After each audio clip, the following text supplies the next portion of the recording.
Probably one of the most exciting videos to film all year. I would love watching these. I love binge watching them on YouTube. And that is what I always do, right? Whenever a new year comes around, it is New Year language goals. I love these. I thought before getting into my language goals for 2021, I thought it would be interesting to just catch up everyone to where I'm currently at. If you don't care for watching what led up to my decisions now, then just skip to the timestamp. Basically, early 2019, I decided I would be going to Japan, and so I was having all these goals for Japan. I was having all these ideas of how I would improve, what I would do to get better at Japanese. And I think I did improve a lot in Japan. When I arrived there, everything was really overwhelming for the first 2 weeks. It was just a lot to take in. For the first 2 months, I think I improved so much. Like, I lived in a host family and I had to talk to them every day. All my classes were in Japanese, so I obviously had to, learn to communicate with the teachers about questions and whatever there was to communicate about. At that point, I had been studying Japanese for 2 years. So going to Japan was my third year of studying Japanese.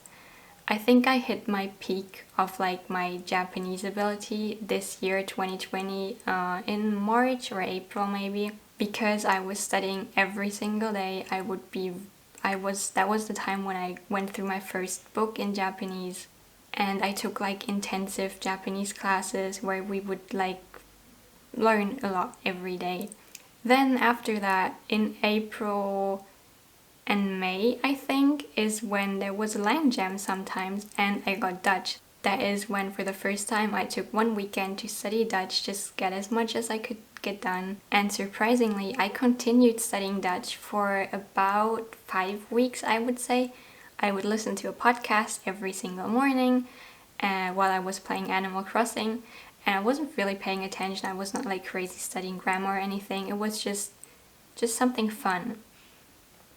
I realized then, though, that while I was in Japan, I shouldn't be wasting my time studying other languages, and so I decided to refocus back on Japanese. I tried really hard to get into the level 6 classes of my university, and I did manage to get into the level 6 classes. The classes, however, because everything was online, we were only 4 people. They were nice, but at the same time, I was just so I did not want to study anymore. The classes were really lame. They made us read these weird texts about the history of candles, and it's just really strange. But during that time I was kind of not too much into Japanese, to be honest. That was basically until June, July. Mid-July is when our classes stopped and I was finally a little more chill again. I hung out with my friends a lot, and I think that is when my Japanese peaked again. That is the second peak, I would say, late July, early August, because I just hung out with my friends all day. I just spoke Japanese all day and I enjoyed it. I did read, I think, 2 books during that period. And then I went back to Germany, and obviously I left this Japanese speaking environment. I went back to Germany where everyone speaks German. I don't have the opportunities to practice every day anymore. I try to stay in contact with my friends, but it is a little hard with time zones and everyone's got their own lives. So I did notice that after I got back to Germany, my Japanese level dropped immediately. I was calling a friend just 2 weeks after I went back from Japan, and it's honestly crazy. Of course I could still speak Japanese, but then suddenly I had problems remembering simple words. I was wait, give me a second, and everything was just really slow. I got back into it really fast, but it was just starting again was really slow, and that kind of made me a little, I don't know, feel a bit not too good about the whole thing, I guess. Then with the start of September this year, 2020 September, I decided I would get back into Dutch and I would get back into studying Japanese because I had signed up for the JLPT. So in September, I read one book in Dutch. That was basically all the studying I was doing. I wrote like a few essays, I guess, like really short essays to a friend. He would correct them for me, but that was about all the studying I did for Dutch. But I feel like I improved a lot during that month. My comprehension went from, I would say, around like 30%, between 30 and 50%, maybe to like 70%, and I thought that was just huge. And I was really determined to continue with Dutch because I enjoyed it so much. For Japanese in that time, I didn't do too much. You can just check my other videos. I basically have the whole process up until this point of what I did in Japanese. But my Japanese over the course of the last 3 to 4 months just became less and less important to me, up to where now in December I'm actually taking a break from Japanese altogether, not doing any sentence mining, not doing anything else. My Dutch, on the other hand, got more and more important to me, which is kind of ridiculous, but you know, I still have 2 books, one in each language, that I want to finish before the year ends, and actually that is a great transition into next year's goals.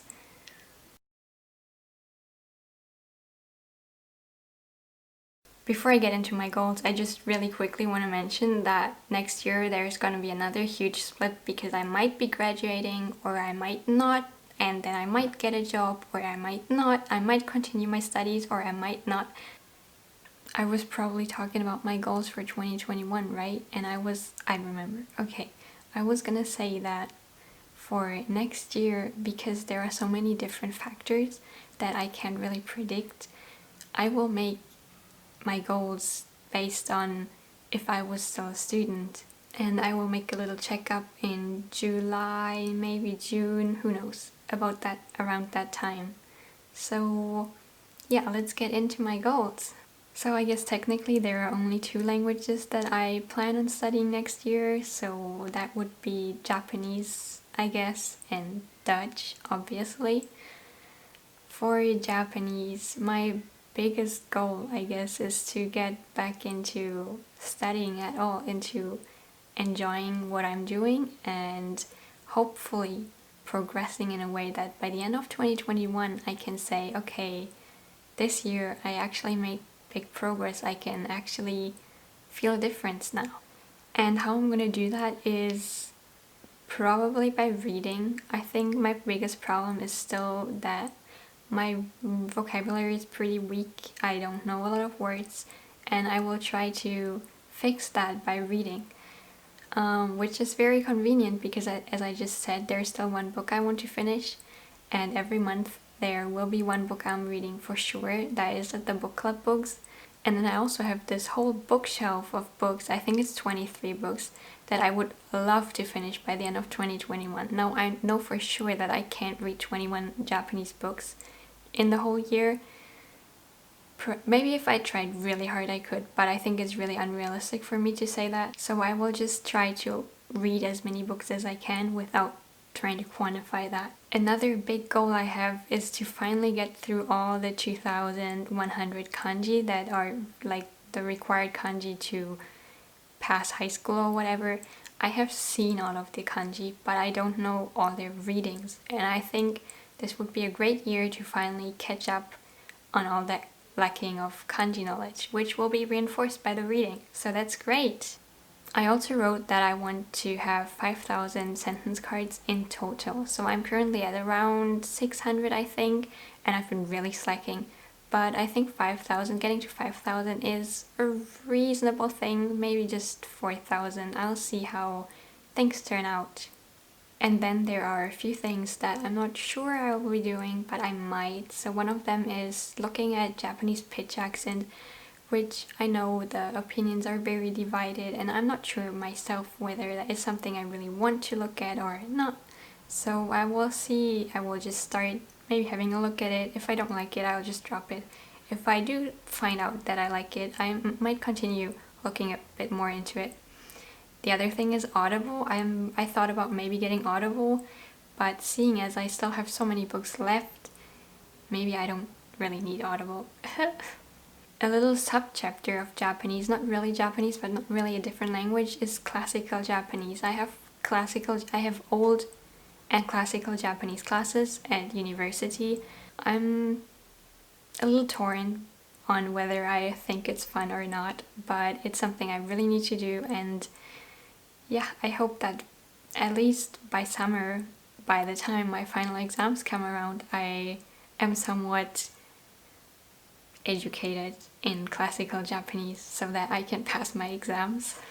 The second language that I will obviously be studying is Dutch. I don't know why I like it so much, but I really enjoy it and I really want to continue studying Dutch. Most of my activities are currently on LingQ. I read there. I've been reading there every day in December, I think, and I'm soon through my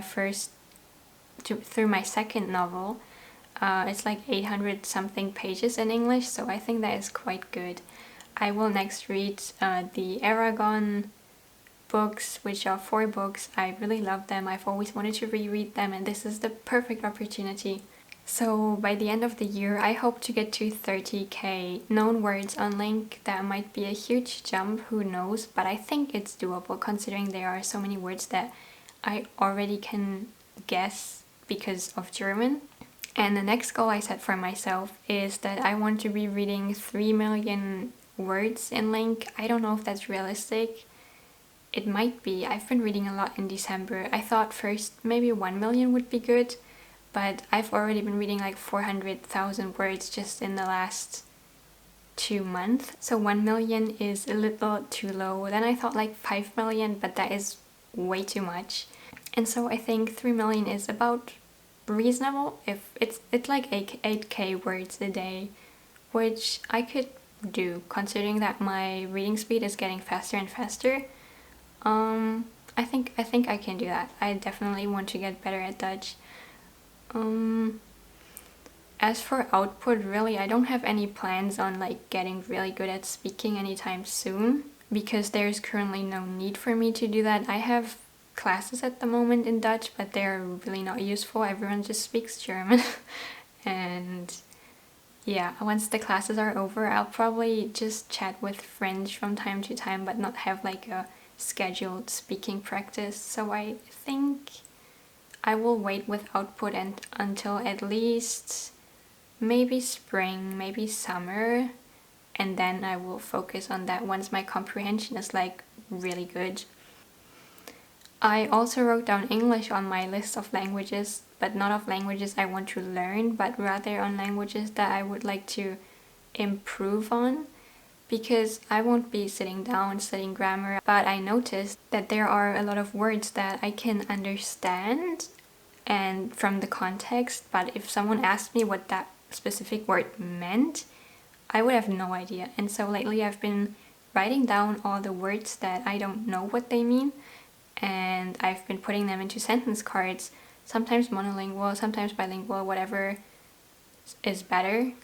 And I don't have any specific goal for how many sentence cards I want to have by the end of the year, but I just want to make sure that I stay aware of the things that I don't know and not just, read over them, ignore them, as I have done up until now. That is it for the things that I'll definitely be doing next year. And then last but not least, I have a little question mark tag, which is just for me to, in case that I ever want to dabble in something, and in case that language jam challenge comes around again and I accidentally start studying just as with Dutch. I don't know what's going to happen. As I said, I might go abroad again, I might continue studying, and I don't know what's going to happen. So that is a little question mark for just challenges or anything. If I ever feel like doing something, then that is where that language goes to. Is that understandable? I don't even know. Anyway, I hope you get what I'm trying to say, and yeah, I'll go back to binge watching 2021 language goal videos now.